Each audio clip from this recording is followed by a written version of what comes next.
Dunia hari ini tidak lagi tenang.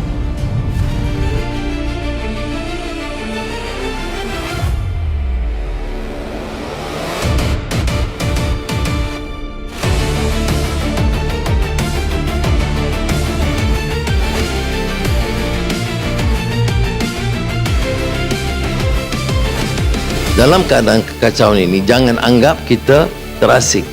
Dan percayalah, jangan pandang ringan dan enteng isu keselamatan negara kita.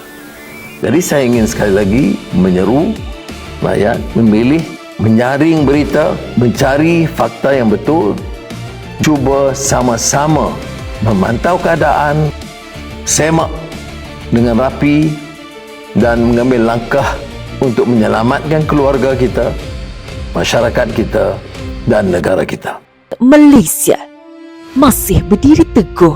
Pelbagai langkah proaktif telah diambil bagi memastikan kebajikan rakyat terus terpelihara. Sampaikan dengan berhemah, tepat dan bertanggungjawab. Tiba masanya kita bangkit bersama.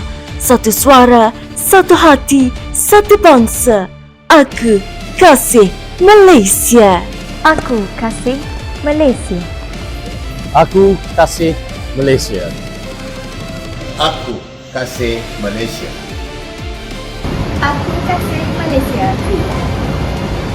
Aku kasih Malaysia. Aku kasih Malaysia. Aku kasih Malaysia. Aku kasih Malaysia. Malaysia Madani. Aku kasih Malaysia.